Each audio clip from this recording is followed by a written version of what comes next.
আজি দিনটো সমগ্ৰ ভাৰতবৰ্ষৰ কাৰণে গ্ৰন্থকাৰসকলৰ কাৰণে এটা উল্লেখযোগ্য দিন। এছ.আৰ. ৰংগনাথনৰ জন্ম জয়ন্তী দিনটোতেই সমগ্ৰ ভাৰতবৰ্ষত আজি ইণ্টাৰনেশ্যনেল ডে অফ লাইব্ৰেৰিয়ানছ, অৰ্থাৎ আমাৰ গ্ৰন্থকাৰসকলৰ আজি এটা অনুষ্ঠান হয়। সমগ্ৰ ভাৰতবৰ্ষতে এই অনুষ্ঠানটো হৈছে। আজি অসমৰ এই ঐতিহাসিক শিৱসাগৰ পুখুৰী পাৰৰ যুৱদৌলত আজি অসম ভিত্তিত এইটো গ্ৰন্থকাৰসকলৰ এখন ইয়াতে অনুষ্ঠানটো অনুষ্ঠিত হয়। মোক কেইবাটাও কাৰ্যসূচী থকাৰ কাৰণে সময়মতে সভাখনত উপস্থিত থাকিব নোৱাৰি মই নিজেই আহি এই ইয়াত থকা দায়িত্বত থকা আমাৰ লাইব্ৰেৰিয়ানসকলক মই শুভেচ্ছা জনাবলৈ কাৰণে আহিলোঁ।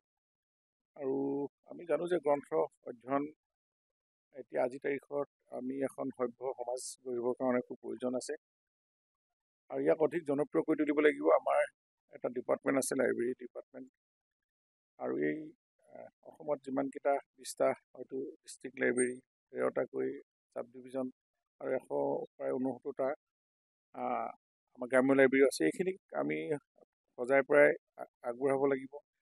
আৰু আমাৰ লক্ষ্য বহুত আছে যে আমি পঢ়ুৱৈ সৃষ্টি কৰিব লাগিব, আৰু পঢ়ুৱৈ সৃষ্টি কৰিলেহে তেওঁলোকে জ্ঞানৰ যেতিয়া ভাণ্ডাৰ হ'ব তেতিয়া সমাজ গঢ় লৈ উঠিব। এনেও কয় books are the career of civilisation, কিতাপেই সভ্যতাৰ বাহক। আমি দেশ বিদেশৰ খবৰ খাতি ল'বৰ কাৰণে আজি পঢ়াৰ অভ্যাস কৰিব লাগিব। ছাত্ৰসকলকো সৰুৰ পৰাই পঢ়াৰ অভ্যাস কৰিব লাগিব, আমি তেতিয়া প্ৰকৃত মানুহ হ'ব পাৰিম।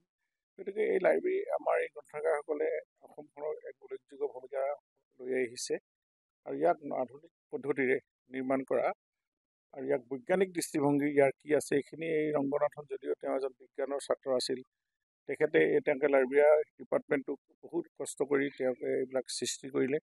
আজি এটা পৰিৱেশ ৰচনা হৈছে সমগ্ৰ ভাৰতবৰ্ষতে, অসমতো তাৰ যথেষ্ট প্ৰভাৱ পৰিছে আজিৰ তাৰিখত। গতিকে মই আমাৰ যিসকলে আন্তৰিকতাই এই লাইব্ৰেৰীত কাম কৰি আছে, অসমত থকা লাইব্ৰেৰীসমূহত, তেওঁলোকৰ বহুত অসুবিধাও আছে, এইখিনিও আমি দূৰ কৰিব লাগিব।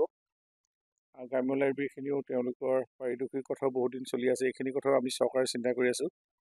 তেওঁলোকক যাতে আন্তৰিকতাই সেৱাখিনি আগবঢ়ায়, আৰু আজিৰ দিনটোত সংকল্প লয় যাতে পঢ়ুৱৈ সৃষ্টি কৰি গাঁৱে ভূঞে ইয়াৰ এটা জাগৰণ সৃষ্টি কৰিব লাগিব, পঢ়াৰ এটা অভ্যাস যাতে হয়। এই গোটেই কথাখিনি আমাৰ আজি ইয়াত আলোচনা হৈছে। কেইবাজনো নিৰ্দিষ্ট বক্তাই বহুমূলীয়া বক্তব্য ৰাখিছে, গতিকে মই খুব তেওঁলোককো ধন্যবাদ জনালোঁ এই সভাখনত উপস্থিত আহি আমাৰ লাইব্ৰেৰিয়ানসকলক, আমাৰ গ্ৰন্থকাৰীসকলক উৎসাহ দিয়াৰ কাৰণে। আৰু ময়ো তেওঁলোকক আন্তৰিকতাৰ শুভেচ্ছা জনাইছোঁ। আমি বিভাগে যিখিনি কৰিব পাৰোঁ আপোনালোকে সহযোগ ৰাখিব, আৰু ডাইৰেক্টৰেট যিটো আমাৰ আছে লাইব্ৰেৰী, তেওঁলোকৰ সহযোগত আমাৰ মাননীয় মুখ্যমন্ত্ৰী মহোদয়ৰ ওচৰত আমি গোটেই বিষয়টো লৈ যাম। আমি যাতে ইয়াক নতুনত্ব সৃষ্টি কৰি আধুনিক ৰূপত যাতে এই ডিপাৰ্টমেণ্টটো সজাব পাৰি, গাঁৱে ভূঞে এটা যাতে জাগৰণ সৃষ্টি হয়, এটা আন্দোলন কৰিব লাগিব। পঢ়াৰ অভ্যাস কৰা এটা আন্দোলন যদি আমি সৃষ্টি কৰিব পাৰোঁ, অসমখন বহুত ওপৰলৈ যাব, আৰু সমাজ, সভ্যতা, সংস্কৃতি গঢ় লৈ উঠিব, আৰু আমি মনে বিচৰা অসমখন আমি তেতিয়াহে পাম। মই তাইলৈকে শুভেচ্ছা জনাইছোঁ। আপোনালোকৰ সাংবাদিক বন্ধুসকল, আমাৰ যিসকল আজি ইয়াত প্ৰতিনিধিত্ব কৰিলেহি অসমৰ বিভিন্ন ঠাইৰ পৰা, শিৱসাগৰ, এই ঐতিহাসিক শিৱসাগৰ এই গ্ৰন্থকাৰী অনুষ্ঠানত মই আটাইলৈকে শুভেচ্ছা জনাইছোঁ। ধন্যবাদ।